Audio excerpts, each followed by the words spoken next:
Ya, apakah dengar suara saya, teman-teman? Terdengar, Mas. Ya. Maaf, teman-teman, untuk eh, hari ini pembicara yang seharusnya berhalangan hadir, jadi saya menggantikan teman-teman. Ya, sebelum kita akan mendengarkan renungan, kita akan berdoa.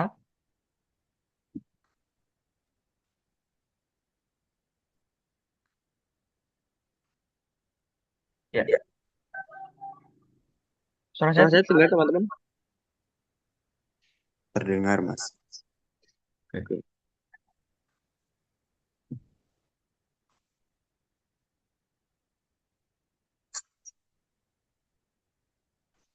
Jadi, oke. Nanti ya. Nanti. Bapak kami, Bapak kami dalam surga, kami mau mendengarkan sedikit akan kebenaran firman-Mu.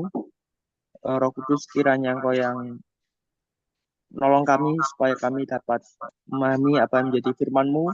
Kami dapat turut, dapat terlibat di dalam bangunan rohani global, ya Tuhan. Ini pekerjaan yang tidak mudah, bukan pekerjaan manusia, tapi biarlah kuasa-Mu yang mampukan kami, supaya kami dapat melakukan apa yang Kau kehendaki. Dalam nama Tuhan kami Yesus Kristus, kami bisa berdoa. Amin.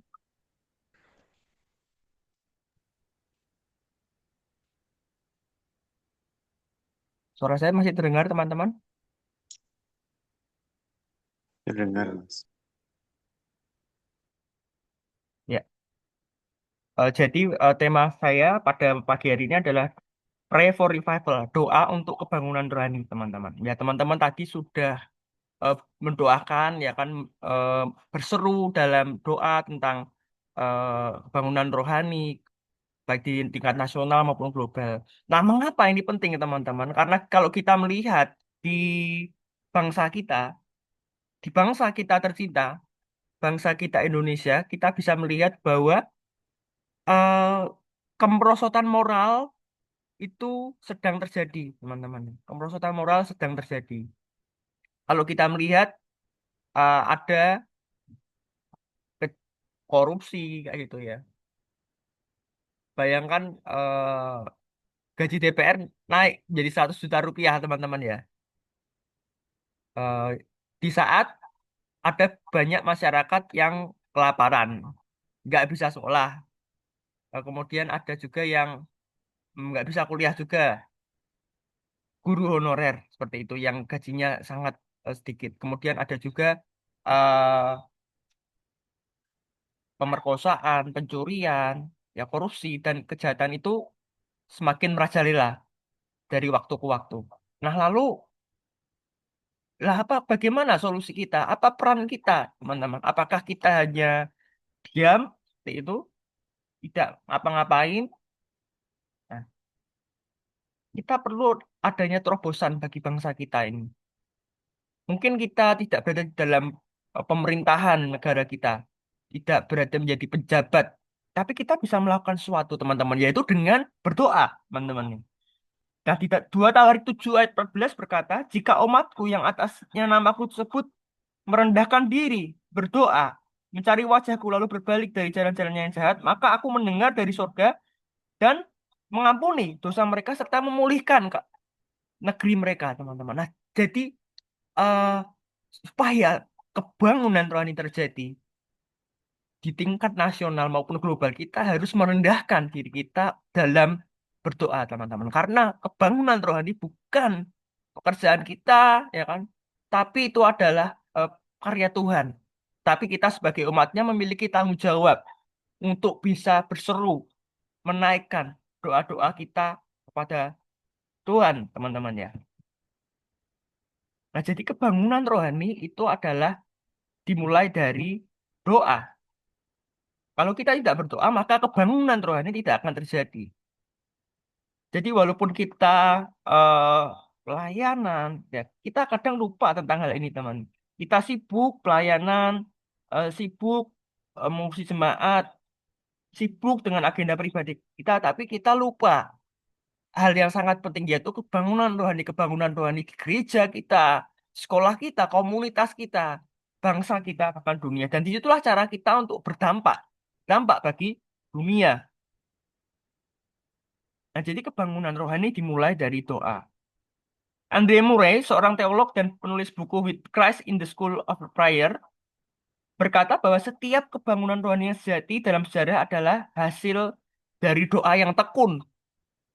Ya, nah, jadi kebangunan itu adalah hasil dari doa yang tekun, teman-teman. Artinya, doa bukan sekedar persiapan untuk kebangunan rohani, tapi melainkan doa adalah kebangunan rohani itu sendiri. Nah, jika kita menginginkan kebangunan rohani, maka kita pun juga harus mengalami kebangunan rohani dalam diri kita sendiri, teman-teman. Kita berdoa untuk eh, bangunan rohani kita, supaya karakter-karakter kita diubah, pikiran-pikiran kita diubah, sehingga hati kita diubah, sehingga saat kita mengalami kebangunan rohani itu dapat menular ke orang-orang sekitar kita, keluarga kita, teman-teman kita, dan juga yang lain-lainnya. Kita bisa menyalurkan api kebangunan rohani itu pada orang-orang lain sekitar kita. Di Wales tahun 1904 sampai 1905 ada seorang tokoh yang bernama Evan Roberts, teman-teman ya. Nah, dia berkata, Tuhan, tundukkan aku sepenuhnya pada kehendakmu. Dan kemudian dia menyerahkan hidupnya pada Tuhan, ya berkhotbah dan doa itu membangun, doa itu membakar kebangunan rohani yang ada di Wales, teman-teman. Ya. Dan pada saat itu terjadi kebangunan rohani di Wales, dan Wales saat itu populasinya 2 juta orang dan sekitar 100.000 orang yang bertobat menerima Yesus Kristus sebagai Tuhan dan Juru Selamat. Ya. Nah, pada saat itu juga keadaannya seperti bangsa Indonesia. Ada kejahatan, ya kan, kemerosotan moral, tapi setelah kebangunan rohani terjadi, kejahatan menurun drastis, teman-teman. Dimulai dari doa yang sederhana dari seorang anak muda yang lapar akan Allah. Evan Roberts yang berdoa untuk kebangunan rohani di bangsa kita. Wales itu, saudara. Dan kita pun juga bisa melakukannya di bangsa kita itu.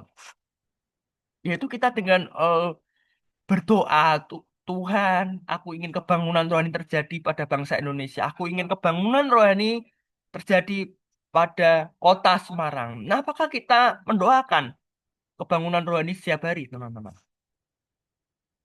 Apakah kita mendoakannya setiap hari? Atau kita sibuk dengan urusan doa-doa kita?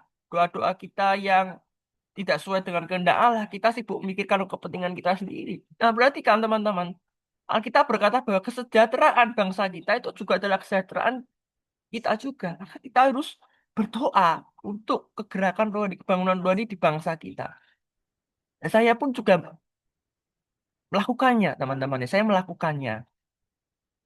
Setiap hari saya berdoa untuk kebangunan rohani supaya terjadi di bangsa Indonesia ini. Ya mungkin kita ya juga sudah mendoakannya, tapi kok nggak terjadi, Kak. Nah, itu kan ya kita harus bersabar, teman-teman. Karena waktu Tuhan berbeda dengan waktu kita. Kita perlu bersabar supaya bisa melihat adanya bangunan rohani bangsa kita. Ya memang walaupun keadaan dunia semakin jahat, teman-teman semakin gelap. Kalau teman-teman lihat di berita banyak kasus kriminal ya semakin parah ya gitu kan.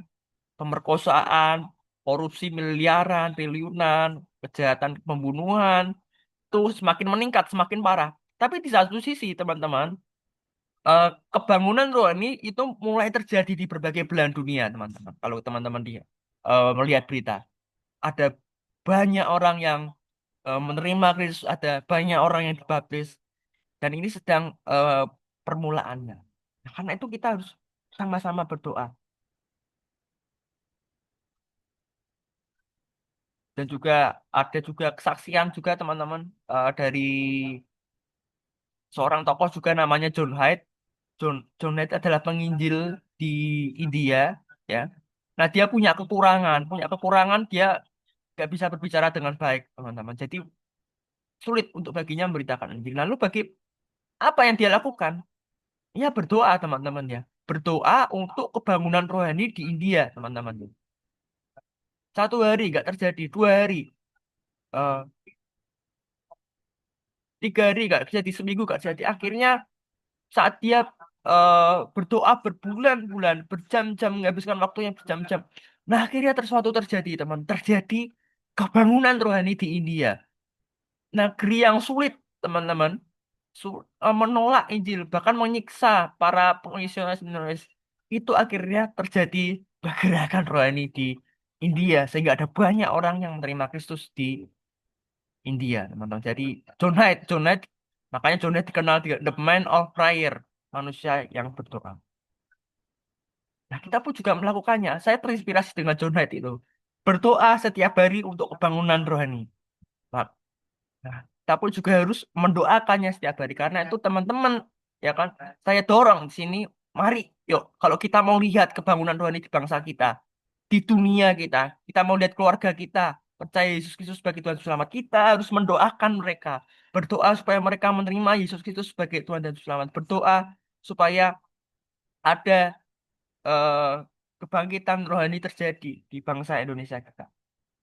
Dan itu harus tekun.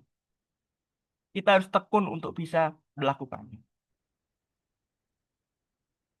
Jadi penerapan yang untuk kita adalah mungkin kita rindu melihat gereja kita penuh, kursi-kursi kosong terisi, ya.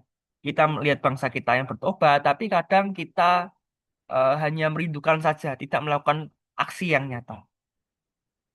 Karena itu pertanyaan yang paling penting yang harus kita jawab adalah sudahkah kita berdoa untuk kebangunan rohani? Kita kita ambil momen saat ini teman-teman eh, untuk berdoa untuk bangunan rohani, ya kan? Di waktu-waktu selanjutnya teman-teman bisa mendoakannya di doa pribadi teman-teman.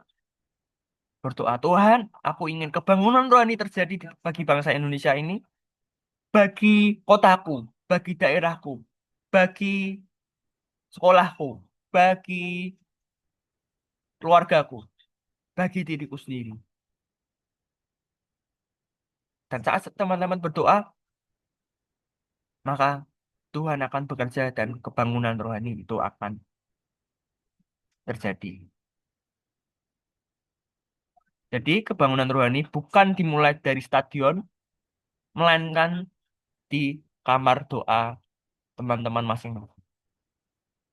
Jadi, sebagai kesimpulan, kebangunan rohani bukan mitos masa lalu, itu bisa terjadi hari ini di kota kita, di gereja kita, bahkan di hati kita.